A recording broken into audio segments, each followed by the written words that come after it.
ভগবান এই কথার মাধ্যমে তিনি কি বোঝাতে চাইছেন? বোঝাতে চাইছেন, ধরো পুকুরের পাড়ে আম গাছে আম ধরেছে, আম, তো পুকুরেও তার প্রতিবিম্ব পড়েছে, জলেও সেরকম একদম রক্ত টকটকে লাল আম বা সিঁদুরে আম, জলেও তার প্রতিবিম্ব পাওয়া যাবে।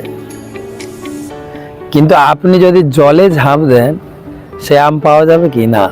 আম খেতে গেলে ডালে উঠতে, গাছে উঠতে হবে। ভগবান বোঝাতে চাইছেন এই জগৎটা হচ্ছে চিন্ময় জগতের প্রতিবিম্ব। এখানে আমের মতো সুখের আভাস পাওয়া যাবে, কি সুখ নেই তো। তাই ভগবান বলছেন দুঃখালয় মশাসতম, এটা হচ্ছে দুঃখের আলো, এখানে কোনো সুখ নাই।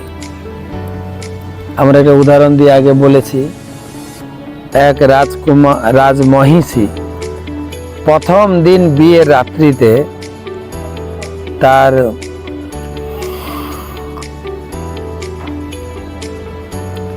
স্বামী রাজকুমার, স্বামী যুবরাজ,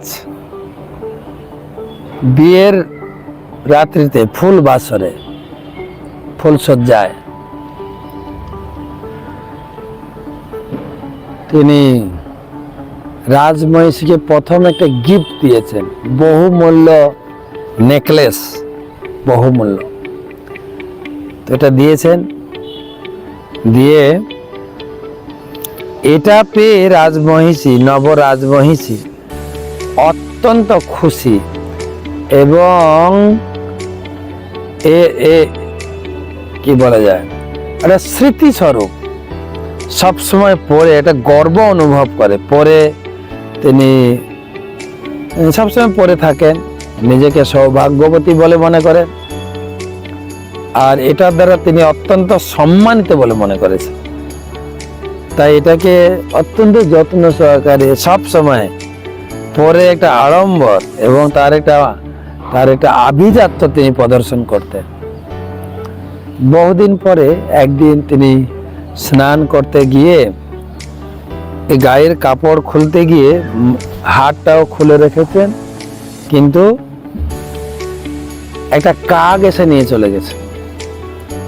তো হাতটা যখন নেই, রাজমহিষী তার দুঃখ বেদনার কথা সবাইকে জানালেন, সবাই মিলে হাতটা খুঁজছে, হাতটা খুঁজে পায়নি।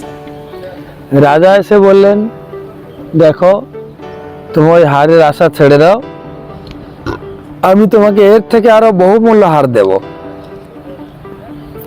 তখন মহিষী বললেন, না, আমার ওই যে স্মৃতি, বিয়ের রাত্রে আমি যেটা পেয়েছি সেই স্মৃতি হিসাবে আমি রাখতে চাই। তখন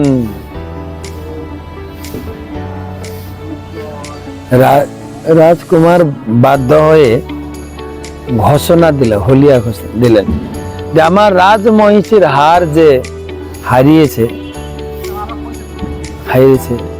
সেটা যদি কেউ খুঁজে দেবে, তাকে তার দ্বিগুণ মূল্য, ধরো হারের দাম 1 কোটি, সে দ্বিগুণ মূল্যের উপহার পাবে। আর এই মেসেজ সবার কাছে যখন পৌঁছেছে, সবাই চিন্তা করছে হারটা যদি খুঁজে পেতাম তাহলে তো আমি তো একদিনেই কোটিপতি হয়ে যাব, তাহলে তো আমার আর কিছু করতে হবে না। সবাই লোভে হার খোঁজার কাছে লাগিয়েছে। এক যুবক সে ঘুরতে ঘুরতে একটা পুকুরের কাছে গিয়ে পৌঁছেছে, পুকুরের জলেই দেখছে হাতটা ভাসছে, জলে হাতটা ভাসছে। তো তখন সে তো বহুমূল্য হার, এত উপহার পাবে, ডবল উপহার, তো তখন সেই লোভে জলে ঝাঁপ দিয়েছে। জলে যে ঝাঁপ দিয়েছে, হাতটা পায় না, জলে তলিয়ে যাচ্ছে। কি হবে এখন? হার তো পাওয়া যাচ্ছে না। 2, 3 বার 4 বার লোভের বশবর্তী জলে ঝাঁপ দিয়েছে, হার উদ্ধার করতে পারেন।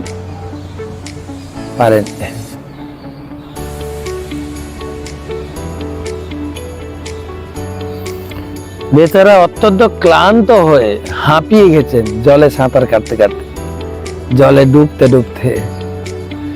তীরে উঠে গালে হাত দিয়ে বসে আর চিন্তা করছে, ধ্যান করছে সেই হাতটা। মাঝে মাঝে তাকাচ্ছে, জলে ভাসছে হাত। আর পাশের রাস্তা দিয়ে এক সাধু যাচ্ছিলেন। সাধু বলছেন, কি হলো, তুমি এত ভেঙে পড়েছো কেন? তোমাকে দেখে মনে হচ্ছে তুমি খুব ক্লান্ত, কি হয়েছে বলো? তো লুকাচ্ছে, কেননা এত বড় উপহার না পাবে, অন্য কেউ যদি নিয়ে নেয়, বলতে চাইছে না। সাধু বলছে, দেখো তুমি বলো,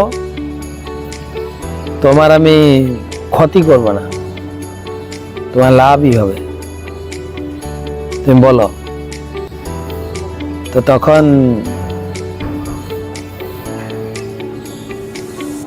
সে লোকটি বলছে, যুবকটি বলছে, আপনি তো শুনেছেন আমাদের রাজার যে রাজমহিষী, তার হার হারিয়ে গেছে। তো সে তো ঘোষণা দিয়েছে দ্বিগুণ উপহার পাবে যে হারটা খুঁজে দেবে। তা আমি সেই হারটা, দেখুন জল দেখছি, এখনো দেখেন জলে ভেসে আছে, দেখেন জলে ভাসছে, দেখেন।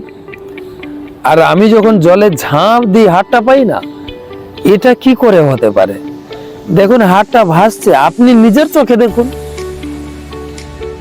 সাধু বাবা এই কথা শুনে হারটার দিকে তাকে হাসলেন, গাল ভরা হাসলেন। বলছে, আপনি হাসছেন? বলছে, হ্যাঁ, তুমি সত্যিই বলেছো ওই হার মহিষের, কিন্তু এটা হার নয়, এটা প্রতিবিম্ব। এই হারটাকে তোমাকে পেতে গেলে গাছে দেখো কাক এই গাছের ডালে হারটাকে ছেড়েছে, ওই ডালের প্রতিবিম্ব হারটা এখানে দেখা যাচ্ছে, কিন্তু হার তো তুমি পাবে না। হার পেতে গেলে তোমাকে গাছে উঠতে হবে। ঠিক এটাও সেরকম, আমরা সুখ চাইছি, শান্তি চাইছি, আনন্দ চাইছি, এই জগতে কিছু নেই তো আনন্দের ছোঁয়া। হ্যাঁ, গাধা খাটতে চায় না, কৃষক কি করে, গাধার উপরে একটা লম্বা লাঠি বেঁধে তার সামনে হাত দূরে ঘাস, কচি ঘাস ঝুলিয়ে রাখে।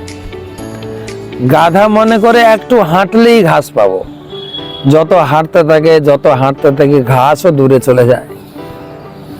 আমাদের দেখুন পরিস্থিতি, ভালো করে পড়াশোনা কর, চাকরি পাবি, বউ পাবি, পাচ্ছে তো সবাই, কিন্তু সুখ পাচ্ছে না। এগুলো তো সুখের সঙ্গে কোনো কানেকশন নেই, তো সুখ পাবেন না।